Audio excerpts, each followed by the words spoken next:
کیا آپ جانتے ہیں کہ ایسا کیا ہوا کہ جینس شرٹ پہننے والا اور خود کو حافظ نہ بتانے والا عبدالرشید غازی اپنے آخری دنوں میں دیندار حلقوں کا سب سے زیادہ فیورٹ تھا؟ جنرل پرویز مشرف اور غازی عبدالرشید میں اصل لڑائی کیا تھی؟ ایسا کیا ہوا تھا کہ اقوام متحدہ میں عام پوسٹ پر جاب کرنے والے غازی عبدالرشید نوکری چھوڑ کر مسجد کی چٹائیوں پر سوتے اور ہاتھ میں AK-47 لہرایا کرتے؟ پرویز مشرف نے غازی عبدالرشید کو کیسے مارا تھا اور پھر 16 برس بعد پرویز مشرف کن حالات میں دنیا سے گئے؟ اور ہاں، غازی عبدالرشید کے والد ان سے ناراض کیوں رہتے تھے؟ تو دوستو، لال مسجد اور جامعہ حفصہ آپریشن کے دوران شہرت پانے والے کٹر دیوبندی مذہبی رہنما غازی عبدالرشید کا ایک لبرل اور آزاد خیال ڈپلومیٹ سے ہارڈ لائنر بننے تک کا مکمل سفر آج کی ایکسکلوزیو ویڈیو میں آپ دوستوں کے ساتھ شیئر کیا جائے گا۔ آپ دیکھ رہے ہیں الیکشن باکس اور میں ہوں فائقہ حسین۔ میرے انسٹا اکاؤنٹ کا لنک آپ کو ڈسکرپشن میں مل جائے گا۔ So let's begin. غازی عبدالرشید کے والد گرامی محمد عبداللہ غازی اپنے دور کے مقتدر عالم دین تھے۔ پنجاب کے دور افتادہ ضلع راجن پور کے بلوچ قبیلے سے تعلق رکھنے والے مولانا عبداللہ غازی مولانا فضل الرحمان کے والد مفتی محمود کے شاگرد تھے۔ فوجی صدر ایوب خان نے مولانا عبداللہ غازی کو لال مسجد اسلام آباد کی امامت و خطابت کی ذمہ داری سونپی۔ فیصل مسجد کی تعمیر سے پہلے یہی لال مسجد شہر اقتدار کی مرکزی مسجد ہوا کرتی تھی۔ مولانا عبداللہ غازی کے حوالے سے ایک دلچسپ قصہ بیان کیا جاتا ہے کہ ایک مرتبہ ایک اعلیٰ سرکاری آفیسر پریشانی کے عالم میں لال مسجد آئے اور مولانا عبداللہ غازی سے کہنے لگے، میں نے غصے میں آ کر اپنی بیوی کو طلاق دے ڈالی ہے۔ میں آپ کو اپنا دوست اور محسن سمجھتا ہوں۔ آپ میرے لیے قابل اعتبار شخص ہیں۔ میرے پر ترس کھائیں اور میری بیوی کا حلالہ کر دیں۔ اگلے چند دنوں میں ان آفیسر صاحب کی سابقہ بیگم نے مولانا عبداللہ غازی سے نکاح کر لیا۔ پھر حسب وعدہ وہ آفیسر مولانا صاحب کے پاس آئے اور کہنے لگے، حلالہ ہو چکا ہے، اب ان محترمہ کو طلاق دے تاکہ میں ان سے دوبارہ نکاح کر سکوں۔ اس موقع پر مولانا عبداللہ غازی نے اپنی بیوی کو بلا کر ان کی رائے معلوم کی۔ وہ محترمہ کہنے لگی، میں تو مولانا صاحب آپ کے ساتھ ہی خوش ہوں، اب آپ ہی میرا سب کچھ ہیں، آخر مجھے کیوں ایک غیر مرد کے لیے طلاق دینا چاہتے ہیں؟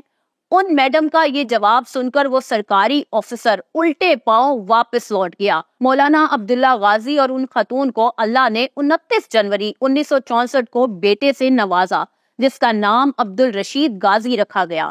عبدالرشید اپنے بچپن ہی سے مرضی کرتے تھے۔ انہوں نے والد کی خواہش کے برعکس عصری تعلیم کو پریفر کیا۔ ڈان اخبار کی ایک رپورٹ کے مطابق غازی عبدالرشید نے ایک موقع پر اپنے والد کے دباؤ میں آ کر مدرسے میں داخلہ لیا تھا، لیکن جلد ہی وہاں سے بھاگ گئے۔ عبدالرشید غازی نے جوانی میں قدم رکھا تو یہ ان کے والد کے لیے بہت بڑا جھٹکا تھا، کیونکہ ان کا چھوٹا بیٹا داڑھی بڑھانے کی بجائے شیو کرنے لگا۔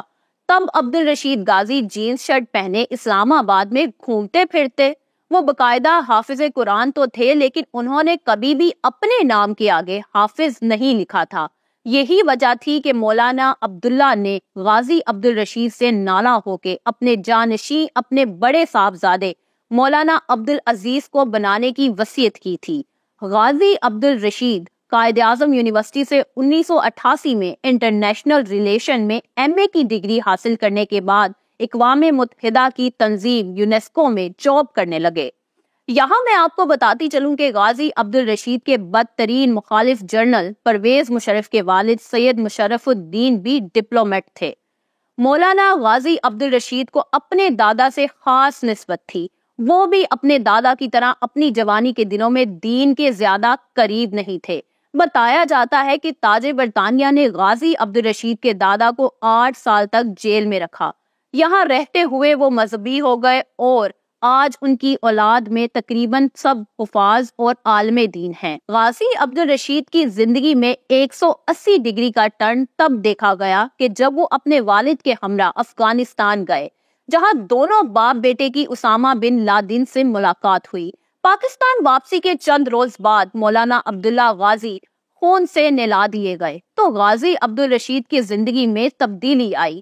اب ان کی داڑھی بڑھ چکی تھی، انہوں نے یونیسکو کی ملازمت کو بائے بائے بولا اور خود کو مسجد کی چٹائیوں اور درسگاہوں تک محدود کر لیا۔ پرویز مشرف اپنے روشن خیال نظریات کو لے کر آگے بڑھتے رہے۔ یہ وہ دور تھا کہ جب فوجی صدر مذہبی جماعتوں کو بین کر رہے تھے۔ ایسے میں غازی عبدالرشید کالعدم سپاہی صحابہ کے مولانا اعظم طاری کے قریبی ساتھیوں میں ایک تھے۔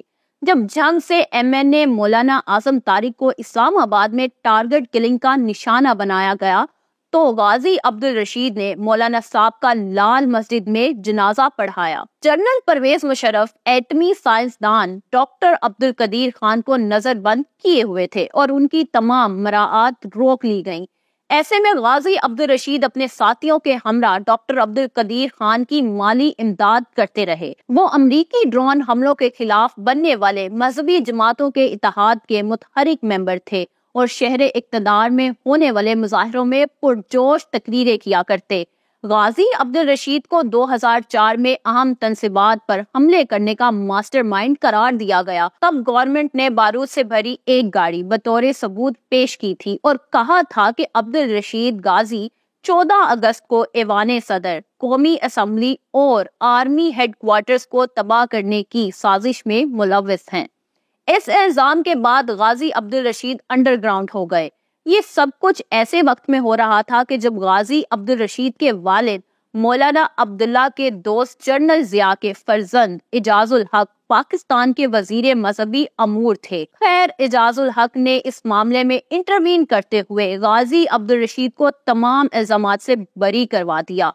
بتایا جاتا ہے کہ مشرف دور میں ان پر ایک ناکام قاتلانہ حملہ بھی ہوا تھا، جس کے بعد وہ ہمیشہ AK-47 اپنے ساتھ رکھا کرتے۔ لال مسجد والوں کی جنرل پرویز مشرف سے اصل لڑائی تب شروع ہوئی کہ جب جنوری 2007 میں اسلام آباد میں 7 مساجد کو شہید کیا گیا۔ اگلے آنے والے چند ہفتوں میں حکومت اور لال مسجد والے آمنے سامنے تھے۔ مذاکرات بھی بے سود رہے۔ پرویز مشرف کے ڈائریکٹ آرڈرز پر پاک فوج نے جامعہ حفصہ اور لال مسجد آپریشن شروع کیا۔ پرویز مشرف نے خاص طور پر شیعہ فوجیوں کو اس آپریشن میں اتارا، جو یا علی مدد کے نعرے لگاتے ہوئے ایک دیوبندی مدرسے اور مسجد پر حملہ آور ہوئے۔ 10 جولائی 2007 کو یہ نیوز چلی کہ غازی عبدالرشید آپریشن سائلنس میں مار دیے گئے ہیں۔ بتایا جاتا ہے کہ ان کی لاش جامعہ حفصہ کے تہہ خانے میں ملی تھی۔ عبدالرشید غازی اور ان کے والد عبداللہ غازی دونوں کو لال مسجد کے قرب میں خون سے نہلایا گیا۔ مولانا عبداللہ غازی اکتوبر 1998 میں نامعلوم افراد کی فائرنگ سے چل بسے، جبکہ اس واقعے کے 9 سال بعد 10 جولائی 2007 کو 43 سالہ غازی عبدالرشید کو پرویز مشرف نے مروا ڈالا۔ دوستو، آپ کو یاد ہوگا کہ جنرل پرویز مشرف 5 فروری 2023 کو دبئی میں ایک لا علاج مرض سے لڑتے لڑتے جان کی بازی ہار گئے تھے۔ ان کا آخری وقت بہت تکلیف میں گزرا۔ بتایا جاتا ہے کہ جب انہیں انجیکشن لگایا جاتا تو ان کا درد محسوس کرتے ہوئے ڈاکٹرز کی آنکھوں میں آنسو روا ہوتے تھے۔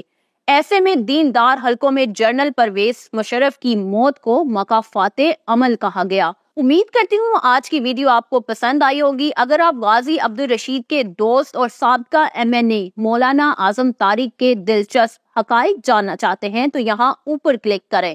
جنرل پرویز مشرف کی لائف سٹوری کے لیے یہاں نیچے، اور جنرل نیازی کے فیکٹس آپ کو یہاں ملیں گے۔ الیکشن باکس سبسکرائب کر لیں اور ہماری ویڈیوز دیکھتے رہے۔ اللہ حافظ۔